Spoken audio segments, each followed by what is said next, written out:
back to Insight. We are joined now by Casey Weed, our certified financial planner from Howard Bailey.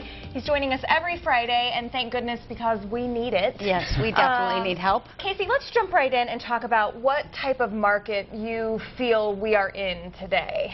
Okay. Today we're in something called a secular bear market. And explain. I know, I get that a lot. When it comes to the secular bear market, do you two like basketball? Hello. She does more so than I do. I'm a little psychotic about my basketball. But I can Good. follow. Well, I kind of like to make the analogy about the type of market we're in based on what's happened throughout history with basketball. Okay. There's a bear market and there's a bull market, and back in the 90s, who was your favorite basketball team? Michael Jordan, or the Bulls, The because Bulls, Michael right? Jordan's going to Yeah. Now that one I knew. Nice. Well, they had a pretty good team, didn't they? Very they had good, 6 championships, I think, with 2 three-peats. I had the Bulls jersey, I had the pillows, I had the blankets, I had the chairs. You know. Had starter jacket, everybody had Yes. it. Yes.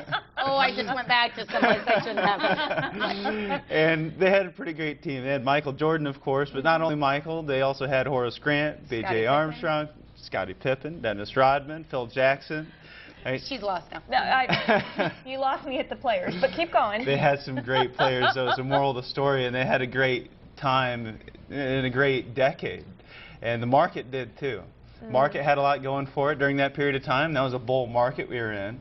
And today, the Bulls probably aren't necessarily a team you'll watch all the time. Right. They have one player. Derrick Rose, okay. Yes. right? Yeah. D. Rose, that's like a legend in my house. Yeah. And that's exactly why they're not getting as far, because they've got one great player.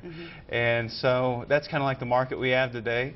We're up and down. It seems like we might have one thing going for us at a time. Right now it might be earnings season, but it's just a little bit different all the time, and we don't have all those things working for us like we did back in the 90s.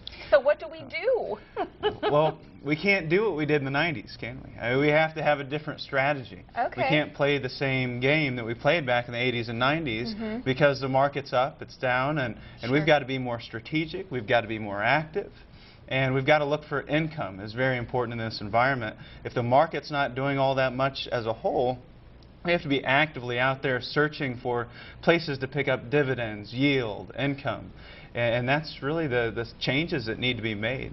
Well, and that's where somebody like you, a financial advisor, comes in. In your role every day as a financial advisor, what are things that you find frustrating, besides the fact that you don't have a team like the Bulls to go to right now? What do you find frustrating? Well, I think what I personally find frustrating and what I see every single day is hidden fees. People are bringing me different accounts that have all these hidden fees. It's been talked about in the banking industry a lot lately. But let's think about the financial products that we have. Our annuities have hidden costs. Our 401ks have hidden costs that are slowly coming to fruition. And mutual funds, of course. Mutual funds have what's called an expense ratio. And an expense ratio, this was an article in the Wall Street Journal not too long ago, it said the expense ratio, the average expense ratio for a mutual fund is about 1.3%. But there's a lot of fees that, believe it or not, they don't even have to tell us about. And once those fees have been disclosed, it can be 2 or 3 times as much as what they've actually told us it's going to be. Got a great example if we have time for it. I've got a client of mine that I met with maybe 9 months ago in southern Michigan, and when I came and sat down with her, she was paying a 1% management fee for a mutual fund portfolio, and she said, you know, I understand why my advisor doesn't call me but once a year, because he's not making that much money off me.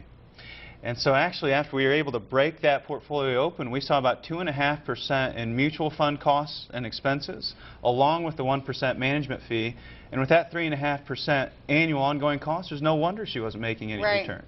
Wow. And you don't realize it until you have someone really break it down with you and find all of those frustrating And that's why we need you, because we're obviously not going to find it. I can't even find it in my checking account. So you're the guy to go to.